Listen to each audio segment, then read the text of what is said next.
Doctor साहब corona हुआ था, बहुत कमजोरी है, बिल्कुल जान नहीं है, उठा बैठा नहीं जाता, थक जाता हूँ, सांस फूलता है, सारा शरीर अकड़ा हुआ है, सारा शरीर दुखता है, क्या करूं होने के लिए। तो अब हमें क्या करना है? सबसे इंपॉर्टेंट चीज है डिसिप्लिन। हमारे को अपना एक रेगुलर एक एक टाइम टेबल बनाना है। हमारे को सही वक्त पे उठना है, सही वक्त पे हमें अपने जो भी काम हम रेगुलर करते हैं वो हमें करना है। ये नहीं कि लेटे हैं तो लेटे हुए हैं, सोए हैं तो सोए हुए हैं। हमें सबसे इंपॉर्टेंट इसमें आती है हमारा खान पान। जो हमारा ईटिंग है, जो खान पान की आते हैं, इसमें ज़्यादा घी मक्खन मसाले की चीज़ें, भारी चीज़ें हमें नहीं लेनी है। ज़्यादा स्ट्रेस करना है ग्रीन लीफी वेजिटेबल्स पे, हरे पत्ते की सब्जियों पे।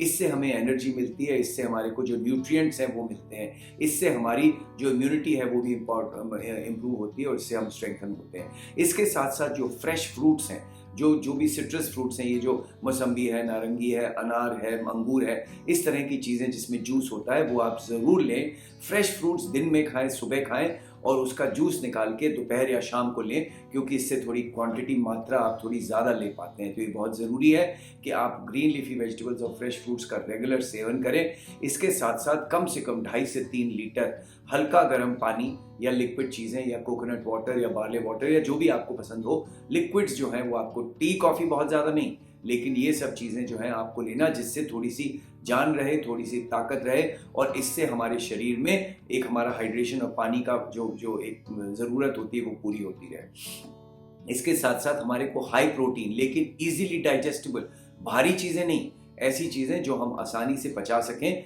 प्रोटीन्स के तौर पे आपको दूध है, दही है, पनीर है, दालें हैं, ये सब चीज़ें। नॉन वेजिटेरियंस के लिए अंडा खा सकते हैं आप, जो रोस्टेड थोड़ा सा चिकन या रोस्टेड फिश वगैरह खा सकते हैं। बहुत ज़्यादा मीट या फ्राइड चीज़ें बिल्कुल ना लें।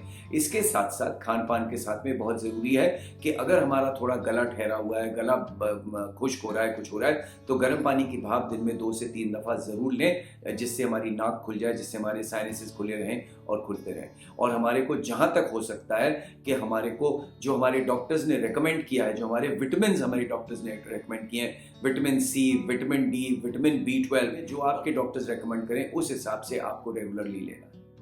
ये सब के साथ में अब बहुत ज़रूरी 2 चीज़ें और आती हैं और वो है कि हमें अपने आप को एक्सरसाइज करते रहना है। हमें आपको एक्सरसाइज करनी है, लेकिन एक्सरसाइज करते समय थकना नहीं है। हमें सबसे पहले हमें अपने आप को चेक करना है, टेस्ट करना है कि हम क्या इस करने के काबिल हैं कि नहीं।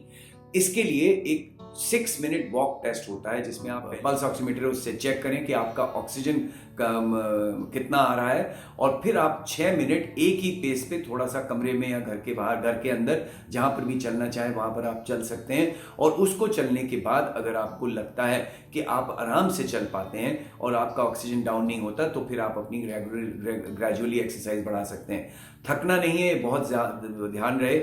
जहाँ तक हो सके कम से कम 1.5 से 2 घंटा उल्टा लेट के, पेट के बल तकिए लगा के, मतलब कमर और गर्दन के नीचे तकिए लगा के, लेकिन पेट फ्री रख के डीप ब्रीदिंग एक्सरसाइजेस करें उल्टा लेट के, जिसको हम प्रोनिंग कहते हैं, जिससे हमारे फेफड़े खुलते हैं। इसके साथ में आप मतलब गुब्बारे फुलाना, एक जो स्पायरोमीटर आपने देखा होगा, वो जो 3 गेंद होती है ऊपर नीचे चलती है, वो भी आप एक्सरसाइज के तौर पे आप कर सकते हैं। और ये सब कुछ करने के बाद में 5-6 हफ्ते के बाद में कुछ छोटे मोटे खून के टेस्ट, एक हीमोग्राम, एक CRP आपके डॉक्टर्स बताएंगे, वो आप करवाइए, एक छाती का एक्सरे और एक हार्ट का एको। ये भी जो 40-45 साल की उम्र के बाद हैं या जिनको किसी को सांस लेने बगैर की तकलीफ हुई है, एक हार्ट का 2D एको और एक छाती का एक्सरे और ये हीमोग्राम और CRP कराना एक अच्छी चीज़ है। वो करा के आप अपने डॉक्टर्स को दिखाएं, जिससे वो आपको बता देंगे कि आपको और कोई दवाइयाँ वगैरह लेने की ज़रूरत तो नहीं है। एक जो खून पतला करने की गोलियाँ हैं, एस्पिरिन की गोली अगर आप पहले ले रहे थे तो लेते रहिए, बंद नहीं करिए। खून पतला करने की जो दूसरी गोलियाँ होती हैं, एसिट्रॉम है, वारफरिन है, डेबिगैट्रैन, प्रोडेक्सा, एपिक्साबैन, एलिक्विस या रिवारोक्साबैन, ज़ेराल्टो, ये जो गोलियाँ अगर आप ले रहे हैं या आपके डॉक्टर्स ने आपको दी हैं, इनको भी लेते रहिए, इनको छोड़िए मत। कम से कम 6 हफ्ते कोरोना के ठीक होने के बाद तक रेगुलरली आपको लेना है, वो आपके डॉक्टर्स आपको बताएंगे। उनकी सलाह और सुपरविजन में ये ब्लड थिनर्स भी आप लेते रहिए, इनको अपनी मर्जी से छोड़िए नहीं और पॉजिटिव रहिए। सब सही होगा, अभी तक हुआ है, आगे भी होगा। हम हमेशा जीते हैं और आगे भी जीतेंगे। तो प्लीज़